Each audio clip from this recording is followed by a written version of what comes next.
ನಮಸ್ಕಾರ ಸ್ನೇಹಿತರೆ, 24ಗೆ ಸ್ವಾಗತ. ನಾನು ಮಾರುತಿ ಬಣ್ಣಗಳು, ನೀವು ನೋಡ್ತಾ ಇರೋದು 24. ಸಿದ್ದರಾಮಯ್ಯನವ್ರನ್ನ ಬದಲಾವಣೆ ಮಾಡಿದ್ರೆ ಈ ರಾಜ್ಯದಲ್ಲಿ ಯಾರನ್ನು ಮುಖ್ಯಮಂತ್ರಿ ಮಾಡ್ತೀರಿ ನೀವು? ಸಿದ್ದರಾಮಯ್ಯ ಇರೋದ್ರಿಂದ ನಿಮ್ಗೊಂದಷ್ಟು ಬೀದಿಲಿ ಗೌರವವಾಗಿ ಓಡಾಡ್ಬೋದು. ಸಿದ್ದರಾಮಯ್ಯ ಇಲ್ಲದೇ ಇದ್ದರೆ ಈ ರಾಜ್ಯ ರೌಡಿಗಳ ಕೈಲಿ, ಪಟಾಲಂ ಕೈಲಿ ಹೊಟ್ಟೋಗುತ್ತೆ. ಸಿದ್ದರಾಮಯ್ಯ ಇರೋವರೆಗೆ ಕೊನೆ ಕೊಂಡಿ ಸಿದ್ದರಾಮಯ್ಯನವ್ರನ್ನ ಆಡಳಿತ ದೃಷ್ಟಿಯಿಂದ, ರಾಜ್ಯದ ಹಿತದೃಷ್ಟಿಯಿಂದ ಗೌರವವಾಗಿ ನೀವು ಹೊಂದಾಣಿಕೆ ಮಾಡಿಕೊಂಡು ಬೆಂಬಲ ಕೊಟ್ಟು ನಡೆಸ್ತಕ್ಕಂಥದ್ದು ಈ ರಾಜ್ಯಕ್ಕೆ ಶೋಭೆ.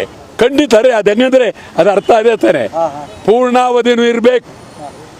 ಸಿದ್ದರಾಮಯ್ಯ ಇನ್ನೂ ಶಕ್ತಿ ಇದ್ರೆ ಮುಂದೇನೂ ಇರಲಿ. ನಂದೇನು ಬಹಳ ನಿಜಕ್ಕೂ ಬೇಕು ಅಂತವ್ರು ಬೇಕೀಗ. ಇವತ್ತೊಂದು ಪರಿಸ್ಥಿತಿಯಲ್ಲಿ BJPಲಿ ಯಾರಿದ್ದಾರೆ? ಯಾರಿಗೆ ಕೊಡಬೇಕು? ಏನು ಹುಲಿ ಆಯಿತು, ಅದು ಯಾವನ ಹುಲಿ ಅಂತ ಇಟ್ಕಟ್ಬಿಟ್ಟಿದ್ದೀರಿ ನೀವು.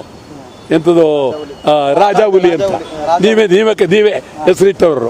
ರಾಜ ಹುಲಿ ಅಂತ ಹೆಸರಿಟ್ಬಿಟ್ರಿ, ಬಂಡೆ ಅಂತ ಹೆಸರಿಟ್ಬಿಟ್ಟು, ಟಗರು ಅಂತ ಹೆಸರಿಟ್ಬಿಟ್ರಿ. ಎಲ್ಲ ಬರೀ ನೀವೇ. ಅವರಪ್ಪ ತಾಯಿ ಇಟ್ಟರ ಹೆಸರು ಹೊಟ್ಟೋಯ್ತು ರಾಜ ಹುಲಿ. ಈಗ ಅವನ ಮಗನಿಗೆ ಮರಿ ರಾಜ ಹುಲಿ ಅಂತೀರಿ. ಅಯ್ಯಯ್ಯ ತೋ ಎಲ್ಲಾರು ಉಂಟೆ. ಇಲ್ಲಿ ಈ ಕಡೆ ಅಲ್ಲಿ ಕುಮಾರಸ್ವಾಮಿ, ಈ ಕಡೆ DK ಶಿವಕುಮಾರು. ಇವರು ಮುಂದೇನಾಗಬೇಕು ನಮ್ಮ ರಾಜ್ಯ? ಗೊತ್ತಾಯ್ತಾ? ಇದು ನನಗನ್ನಿಸ್ತದೆ ಯಡಿಯೂರಪ್ಪ ಕುಮಾರಸ್ವಾಮಿ ಮುಖ್ಯಮಂತ್ರಿ ಆಗ್ತವಳಿಂದ ಈ ರಾಜ್ಯಕ್ಕೆ ಬಹಳ ನೋವಾಗಿದೆ. ರಾಜ್ಯದ ಪ್ರಜಾಪ್ರಭುತ್ವವೇ ಹಾಳಾಗಿದೆ. ಶಾಸನಸಭೆಯ ಗೌರವ ಗಾಂಭೀರ್ಯ ಹಾಳಾಗಿದೆ. ಮತ್ತು ಮಂತ್ರಿಗಳನ್ನು ವ್ಯಾಪಾರ ಮಾಡುವ ವ್ಯವಸ್ಥೆ ಬಂದದ್ದು ಯಡಿಯೂರಪ್ಪನವ್ರ ಕಾಲದಲ್ಲಿ. ನನಗೇನು ಯಡಿಯೂರಪ್ಪನವ್ರ ಬಗ್ಗೆ ವೈಯಕ್ತಿಕವಾಗಿ ಒಳ್ಳೆಯ ಅಭಿಮಾನ ಇದೆ, ಪ್ರೀತಿ ಇದೆ. ಇದೆಲ್ಲ ಈ ಮಾಡಬಾರದ್ದೆಲ್ಲ ಆಗೋಯ್ತು.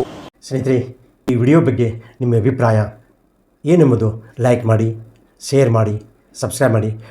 ಬೆಲ್ ಬಟನ್ ಒತ್ತೋದು ಮರಿಬೇಡಿ, ಏಕೆಂದರೆ ನಮ್ಮ ಪ್ರತಿಯೊಂದು ವಿಡಿಯೋ ಮೊದಲು ನಿಮಗೆ ತಲುಪಬೇಕು. ಸದಾ ನೋಡ್ತಾ ಇರಿ 24. ನಮಸ್ಕಾರ.